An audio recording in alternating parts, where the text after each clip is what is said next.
আলহামদুলিল্লাহি রাব্বিল আলামিন ওয়া আকিবাতুল মুত্তাকিন ওয়াসসালাতু ওয়াসসালামু আলা সাইয়্যিদিল মুরসালিন ওয়া খাতামিন নাবিয়্যিন ওয়া আলা আলিহি ওয়া আসহাবিহি আজমাইন আম্মা বা'দ ফাআউযু বিল্লাহি মিনাশ শাইতানির রাজীম বিসমিল্লাহির রাহমানির রহিম। আপনি কাউকে উপকার করেছেন, উপকার করার পরেও তার কাছ থেকে আপনি আঘাতপ্রাপ্ত হয়েছেন, মনে কষ্ট পেয়েছেন। তো আমার আলোচনাটুকু আপনার জন্য। আপনার কাছে অনুরোধ থাকবে যে অবশ্যই আপনি এগুলো আলোচনাগুলো শুরু থেকে শেষ পর্যন্ত ধৈর্য সহকারে শ্রবণ করবেন এবং যা কিছু আপনার জন্য প্রয়োজনীয় এবং কল্যাণকর মনে হবে তা গ্রহণ করবেন, আর যা কিছু আপনার কাছে ভালো লাগবে না তা এড়িয়ে যাবেন। মানা না মানা, গ্রহণ করা না করা সেটা আপনার একান্ত ব্যাপার। আমার প্রয়োজন ছিল উপস্থাপন করার, আপনাকে সঠিকটা তুলে ধরার, আমি সঠিকটা তুলে ধরছি। গ্রহণ করার মালিক একান্ত আপনি, ঠিক আছে?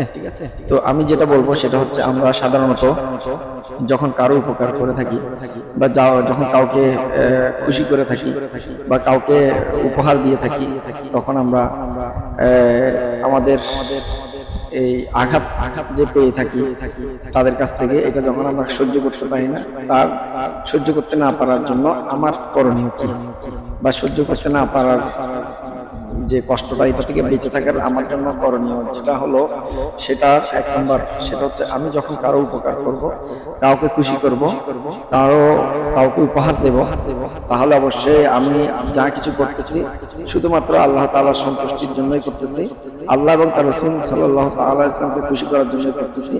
মনে মনে এই অন্তরের মধ্যে পাকাপোক্ত এই নিয়ত, এই চিন্তা চেতনা, এই পাকাপোক্ত নিয়তটুকু থাকতে হবে। আমি কারো বাহাবা পাওয়ার জন্যই না, বা কারো কাছ থেকে আমি প্রতিদান নিব তাও না, ঠিক আছে? এটা এক নম্বর টিপস। দ্বিতীয় নম্বর হচ্ছে, আমি যার কাছ থেকে যাকে উপকার করতেছি বা যাকে উপহার দিচ্ছি বা যাকে খুশি করার চেষ্টা করছি, আমাকে মনে প্রাণে ধরে রাখতে হবে যে সে মানুষ মাত্র ভুল হয়, মানুষের দোষ ত্রুটি থাকে, মানুষের মধ্যে দোষ গুণ থাকে।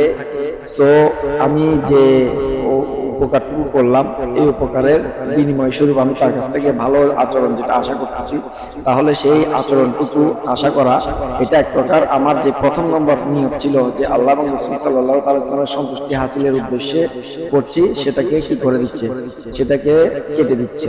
তো সেটা যেন না হয়, এবং আমি যে প্রতিদান আমি আশা করছি, সেই প্রতিদান আমি যার উপকার করতেছি তার থেকে না, বরং আমি আল্লাহ পাকের এবং তার প্রিয় হাবিব সাল্লাল্লাহু তাআলা ইসলামের সুনজরেই আশা করতেছি। এটা যেন অবশ্যই মনে প্রাণে একদম দৃঢ়ভাবে যেন এটা থাকে। দ্বিতীয়ত হচ্ছে, যেটা বলতে চাচ্ছিলাম সেটাই হচ্ছে যে আমি বরং বিপরীতটা আশা করতে পারি, যে আমি যার উপকার করতেছি সে মানুষ মাত্রই ভুল, যেহেতু মানুষের মধ্যে যেহেতু দোষ ত্রুটি ভুল ভ্রান্তিগুলো থাকে, তার চারিত্রিক ত্রুটি থাকে, সেহেতু আমি তার কাছ থেকে ভালো আচরণ নাও পেতে পারি, বরং এটা হতে পারে যে আমি তার কাছ থেকে আঘাত পেতে পারি, বা তার কাছ থেকে সে আমাকে ভুল বুঝতে পারে, তার কাছ থেকে আমি কষ্ট পেতে পারি। এই মানসিকতা নিয়ে যদি আমরা থাকি, তাহলে হবে কি, তাহলে হবে যে আমরা রিয়া নামক একটা গুনাহ আছে, যেটা লৌকিকতা। এই লৌকিকতা বা রিয়ার গুনাহ থেকে আমরা বেঁচে থাকতে সফল হব। আমাদের ভালো কাজগুলো আল্লাহ তাআলার দরবারে আমরা কবুল করাতে পারবো, এবং যথাসম্ভব চেষ্টা করব যে আমি যার উপকার করতেছি, যাকে খুশি করার চেষ্টা করতেছি, বা যাকে উপহার দিচ্ছি, শুধুমাত্র এটা আল্লাহ তার রাসূল সাল্লাল্লাহু তাআলা ইসলামী যেন সর্বোচ্চ পর্যায়ে ওনারা জানে, এবং আমরা দুইজন ব্যক্তি ছাড়া আর কেউ যেন বুঝতে না পারে, এই মানসিকতা আমাদের ভিতরে রাখা চাই। এছাড়া যদি যখনই আমাদের মনের ভিতরে আমরা আঘাত পাওয়ার অন্যতম একটি কারণ হচ্ছে, আমরা আঘাত পাওয়ার বা আমরা কষ্ট সহ্য করতে না পারার একটা কারণ হচ্ছে, আমরা মনে মনে কিন্তু আশা করি যে যাকে আমি উপহার দিচ্ছি, যার উপকার করতেছি, যাকে খুশি করতেছি, সে হয়তো আমাকে খুশি করবে, সে হয়তো আমাকে উপকারে আসবে, সে হয়তো আমার কাজে আসবে, আমাকে হেল্প করবে, বা তার কাছ থেকে আমি ভালো আচরণ আশা করি। সেটা মনে মনে আমরা কি করে থাকি, এটুকু আমরা আশা করে থাকি, যার ফলে গিয়ে আমাদের যখন এই আশার বিপরীত কোনো কিছু এসে যায়, তখন আমরা এটা বরদাস্ত করতে পারি না, সেটা সহ্য করতে পারি না। তো আমাদেরকে এই মানসিকতা থেকে বেরিয়ে এসে আমাদেরকে শুধুমাত্র আল্লাহ তার রাসূল সাল্লাল্লাহু তাআলা আলাইহি সাল্লামের সন্তুষ্টি হাসিলের জন্যই আমরা কাউকে উপকার করব, উপহার দেব, খুশি করব, যাই কিছু করি, শুধুমাত্র আল্লাহ তার রাসূল সাল্লাল্লাহু তাআলা ইসলামের সন্তুষ্টির জন্যই করবো, এবং এর প্রতি যেন আমরা আল্লাহ তার রাসূল সাল্লাল্লাহু তাআলা ইসলামের কাছ থেকেই নেব ইনশাআল্লাহ তাআলা। আর দুনিয়াবাসী যাদের উপকার করতেছে তাদের কাছ থেকে আর কোনো কিছু আশা করার নাই, বরং এটা আশা করতে পারি যে সে ভুলবশত বা তার চারিত্রিক অভ্যাসগত কারণে সে আমাকে কষ্ট দিতে পারে, আমাকে আঘাত দিতে পারে। আমি মানসিকভাবে যদি প্রস্তুত থাকি তাহলে তার প্রতি আমার কষ্ট, তার প্রতি আমার ঘৃণা, তার প্রতি কোনো অভিযোগ আমার মনে আসবে না। আর সেটা যদি সে জেনে বুঝে করে থাকে তাহলে সেটার জবাব সে দেবে। আর যদি সে ভুলবশত বা তার এবিলিটি কতটুকু, যে আমি যার কাছ থেকে যাকে উপকার করতেছি বা যাকে আমি প্রিয়জন হিসেবে পেতে চাই বা যাকে আমি আমার শুভাকাঙ্ক্ষী হিসেবে মনে করি এবং তার কাছ থেকে স্পেশালি অনেক কিছু আবদার করি, আমাকেও মনে রাখতে হবে যে আমি তার কাছ থেকে যা আবদার করতেছি বা যা আমি আশা করি এগুলো দেওয়ার তৌফিক আর কতটুকু আছে।